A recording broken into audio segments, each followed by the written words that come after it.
नमस्कार साथियों, स्वागत है आपके अपने YouTube चैनल में। इस वीडियो में हम भाग 6 लेकर आए हैं हिंदी व्याकरण, जो कि हम करवा रहे हैं आपको हिंदी मास्टर कैडर के अनुकूल। तो साथियों, अधिक समय न लेते हुए वीडियो को स्टार्ट करते हैं। तो साथियों, 101 प्रश्न पर हम पहुंच चुके हैं। पहले हमने 100 प्रश्न साथियों कर चुके हैं और उसका लिंक आपको डिस्क्रिप्शन में मिल जाएगा उन सब का। और एक और बात कि हमने हिंदी मास्टर कैडर के आधार पर जो व्याकरण हम आपको करवा रहे हैं, इसके हमने प्लेलिस्ट भी बनाई है। चैनल में आप जाइए और प्लेलिस्ट का नाम को खोजिए, ठीक है। हिंदी व्याकरण के आधार पर आपको नाम मिल जाएगा। तो चलिए प्रश्नों को करना स्टार्ट करते हैं। 101 अंक पर प्रश्न है, उद्देश्य और विधेय किसके अंग हैं? शब्द, पद, वाक्य, ध्वनि। साथियों, वाक्य के अंग हैं उद्देश्य और विधेय। अभी एक वाक्य बोलता हूँ साथियों। राम खेलता है, बहुत ही साधारण सा वाक्य से आपको समझा रहा हूँ। राम खेलता है, ठीक है। ये एक वाक्य है बिल्कुल साधारण सा, राम खेलता है, ठीक है। साथियों, जो करता है, ठीक है, उद्देश्य जो वाला, ये हो गया उद्देश्य, ठीक है। और विधेय कौन सा है? खेलता है, ठीक है। करता मतलब जो कर रहा है उसे उद्देश्य, और विधेय जो काम किया जा रहा है कर्ता के द्वारा। तो यही है उद्देश्य और विधेय। साथियों, ये वाक्य के अंग हैं, ठीक है। अभी हम चलते दूसरे प्रश्न पर। जी हाँ, हमारे पास दूसरा प्रश्न है कि निम्नलिखित में से रचना के आधार पर वाक्य वेद कौन सा नहीं है? ये तो बहुत आसान है।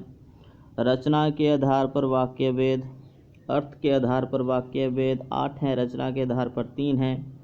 निम्नलिखित में से कौन सा नहीं है? साथियों, सरल, द्वित्व, संयुक्त या मिश्रित। तो साथियों, द्वित्व हम कह सकते हैं एक संयुक्त व्यंजन के रूप में हिंदी भाषा में प्रयोग किया जाता है। ये एक व्यंजनों की शैली है द्वित्व, ना कि रचना के आधार वाक्य वेद, ठीक है। तो संयुक्त के साथ ही देख लीजिएगा, सब पूरा आना है, ठीक है। ये स्पेलिंग थोड़ा सा मिस्टेक है। जहाँ 103 नंबर पर साथियों हम पहुंच चुके हैं और प्रश्न है, प्रयोग में लाने योग्य अनेक शब्दों के लिए एक शब्द जो वस्तु प्रयोग में लाने योग्य हो। तो एक शब्द क्या है इसके लिए? प्रियवादी, पंचाली, प्रयोजनीय या प्रियबंधा। तो साथियों, तीसरा आएगा प्रयोजनीय, ठीक है। तो अभी हम चलते हैं 104 पर। प्रश्न है, जिसके समान दूसरा ना हो। ये भी वही अनेक शब्दों का एक शब्द। आदरणीय, आदर्शनीय, अदर्शनीय, अद्वितीय या अतिवृष्टि। अतिवृष्टि का मतलब तो आपको पता ही होगा, अत्यधिक ओलावृष्टि होना। अद्वितीय साथियों सही उत्तर है, जिसके समान दूसरा नहीं होता है, अद्वितीय, ठीक है। हाँ, तो अभी हम पहुंच चुके हैं 105 अंक पर। विसर्जन का विलोम शब्द क्या है? अर्जन, पर्याप्त, सृजन या सर्जन। तो साथियों, सर्जन, चौथा अंक बिल्कुल सही है। अभी 106 अंक पर पहुंच चुके हैं साथियों, इसको करते हैं। मैना शब्द का पर्यायवाची कौन सा नहीं है? सारिका, केकी, त्रिलोचना, कलहे, प्रिया। साथियों, जो नहीं है वो है केकी, ठीक है। केकी तो मोर को कहा जाता है। सारिका, त्रिलोचना और कलहे, प्रिया ये मैना के पर्यायवाची हैं। साथियों, अभी पहुंच चुके हैं हम 107। तो तत्सम शब्द उपालंब क्या है? शब्द उपालंब। तत्सम शब्द उपालंब का तद्भव शब्द कौन सा है? उल्लास, ये तो नहीं है क्योंकि उल्लास से हुलास शब्द तद्भव में आया। उल्हाना, आगे है ओज, आगे है अहेर, ठीक है। तो साथियों, दूसरा अंक बिल्कुल सही है, ये तद्भव रूप है उपालंब का, ठीक है। उल्हाना, शिकायत। आगे 108 अंक पर, नागरी लिपि परिषद की स्थापना कब और कहाँ हुई? ऑप्शन पढ़ लेते हैं। 1975 ईस्वी नई दिल्ली, 1964 ईस्वी नई दिल्ली, 1937 ईस्वी पुणे, 1938 ईस्वी मुंबई। तो साथियों पहला ऑप्शन बिल्कुल सही है, 1975 ईस्वी नई दिल्ली। ठीक है, अभी हम पहुंचते हैं आगे। 109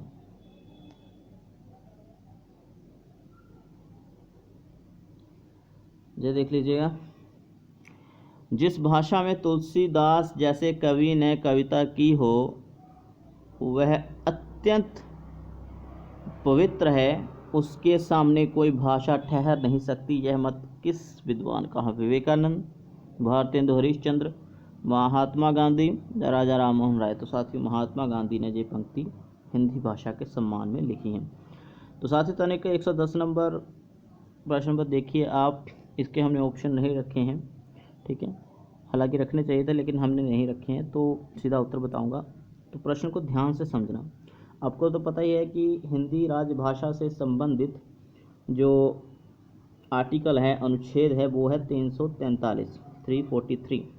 ठीक है, और 343 में ये कहा गया है कि भारत की जो राजभाषा है वो हिंदी होगी।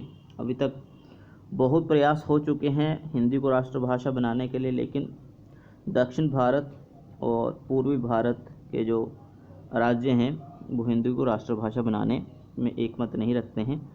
और 343 से लेकर 351 तक की धाराएं जो हैं वो राजभाषा हिंदी या अन्य उपभाषाएं या अन्य राज्यों की भाषाओं से संबंधित हैं। सिर्फ 343 ही राजभाषा से संबंधित है, बाकी कोई ना कोई और कारण से भी संबंधित है। साथियों 343 से लेकर 351 तक की जितनी भी आर्टिकल हैं हम लेकर आएंगे, लेकिन उनमें से एक आर्टिकल जहाँ पर है देख लेते हैं।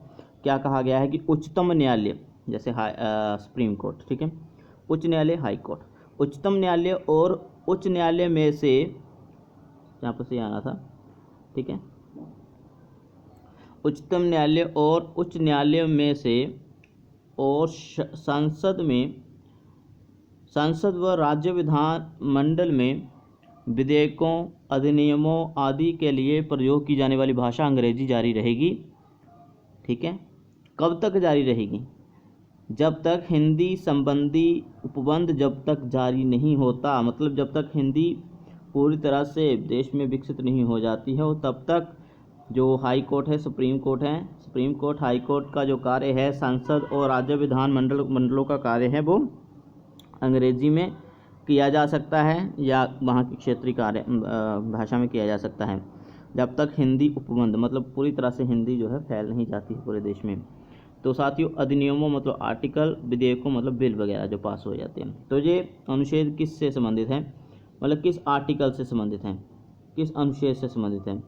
तो साथियों आपको बता दूं कि आर्टिकल 348, ठीक है, अनुच्छेद या आर्टिकल 348 में ये कहा गया है। ठीक है, तो अगला प्रश्न है साथियों, 111 अंक पर पहुंच चुके हैं। मुंह सूखना मुहावरे का अर्थ क्या है? प्यास लगना, भूख लगना, भयभीत होना, निडर होना। मुंह सूखना साथियों इसका जो मुहावरे का अर्थ है वो है यहाँ पर भयभीत होना। ठीक है, तो अगले प्रश्न पे चलते हैं। रजनीचर, एक ऑप्शन नीचे है, थोड़ा छोटा कर लेते हैं इसको। तो 112 रजनीचर शब्द आया साथियों, देखिए तनिक, बहुत आसान है ये। रजनीचर शब्द का समान अर्थ कौन सा है? भूत, चोर, डाकू, अंधा। तो साथियों चोर शब्द के लिए रजनीचर शब्द का प्रयोग किया जाता है। अगला प्रश्न है, शुष्क का विलोम कौन सा है? शुष्क शब्द मतलब ना गर्म अधिक ना ठंडा अधिक, शुष्क कहा जाता है उसको, शुष्क कहा जाता है। शुष्क का विलोम क्या है? गर्म, आर्द्र, ठंडा या सामान्य। तो साथियों आर्द्र माना जाता है दूसरा। ठीक है, आर्द्र का मतलब गीला। तो 114 अंक पर पहुंच चुके हैं। कोड का हिंदी अर्थ क्या है? कोड शब्द का कोड संवर्ग, मंडल, संकेतक या परिपत्र। तो साथियों संकेतक होता है। ठीक है, अभी हम चल पड़े आज के अंतिम प्रश्न की ओर।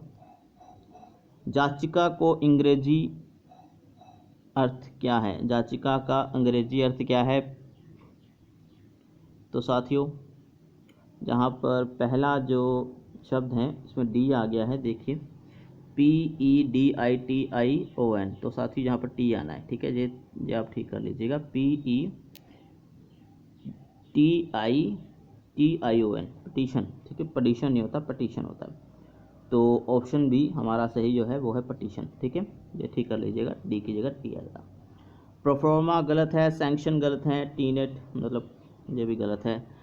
तो साथियों, ये तो हुए आज के हमारे 15 प्रश्न, और अगले प्रश्न हम जल्दी लेकर आएंगे। वीडियो अच्छी लगे तो लाइक सब्सक्राइब जरूर करिएगा चैनल को, और शेयर भी जरूर करिएगा। मिलते हैं अगली वीडियो में। धन्यवाद। मेहनत करते रहें, घर पर रहें, सुरक्षित रहें।